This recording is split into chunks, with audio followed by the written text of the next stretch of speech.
Good day, ladies and gentlemen, from wherever you are around the world, around this planet we call Earth, around this planet we call, um, you know, the world, home, this planet that we call home, ladies and gentlemen. And welcome. I'm speaking to the continent. I'm speaking to y'all from the continent that I call home, which is Africa.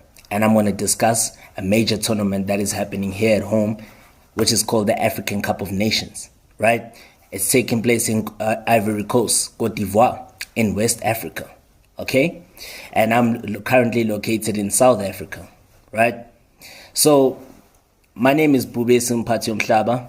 Welcome to another edition of Football is a Religion. If you are new to this channel, please don't forget to share, subscribe, and like. Let's get going, guys. Let's get going. Right. So Nigeria won, Equatorial Guinea won, right?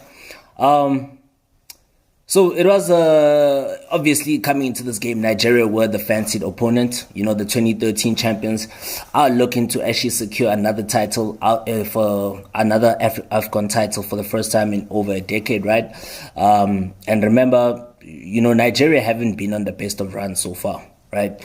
Even in the qualifiers, they've been poor. They've drawn both of their matches in the qualifiers, in the World Cup qualifiers so far. So coming into this tournament, they haven't been on a good run of form. But, you know, with their talisman, Victor Osimhen up front, you know, he does provide that pillar of strength to the national team. And he also provides them with hope of securing another African Cup of Nations title.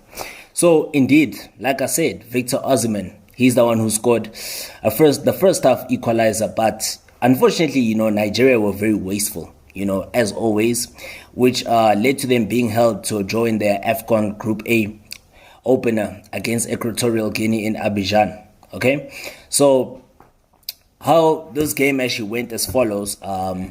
Equatorial Guinea, you know, they netted a surprise opener through Iban Salvador, you know, against the run of play with a well-worked goal. It was a well-worked goal by the Equatorial Guinea, but it was a well-worked goal, you know, as well as, you know, a great finish by Iban Salvador. Although the lead only lasted for 2 minutes before Osimhen headed Nigeria level from an Adam Lookman cross. Okay? As mentioned, you know, now this 1-1 draw for Nigeria now means that, look, you know, they are now winless in 4 games. Okay? And if you look at the context of the game, the entire context of the 90 minutes, you know, the West African side, they dominated the chances after scoring. However, you know, Equatorial Guinea goalkeeper Jesus Ovono, you know, was on form. He was on sublime form as he made several outstanding saves, you know, to go with the wasteful finishing, you know, the woeful finishing from the Super Eagles. They were very woeful in front of goal, if you permit me to actually use that word, because indeed they were very woeful. You understand? You know, Nigeria had so many chances to actually, you know, capitalize on this game, you know, to actually kill the game off long before, you know, the 90 minutes. But then, you know, Victor Osimhen was set free on goal after a great pass by Fulham's Alex Iwobi, but unfortunately, one-on-one, he just could not convert. Moses Simon also had a brilliant opportunity for the Super Eagles, also didn't convert. So it has just been that kind of time. You know, it has been that kind of game for Nigeria. And hopefully, you know, as they do meet the host Ivory Coast in a potentially crucial clash on Thursday, you know, hopefully they will change, you know, in their approach in terms of, you know, wanting to win the game, in terms of wanting to be more intentional going forward, because currently Nigeria don't really look like a team that wants to win the African Cup of Nations. And that goes for all the so-called favorites. You know, the only team that obviously has been selected as the favorite to clinch the title in Ivory Coast is obviously Morocco. They are the only team that I can say. Morocco and Senegal, those are the only teams that have really shown you know, who have shown real conviction in the first games, in the opening games, to actually say, you know what, we want to clinch this title.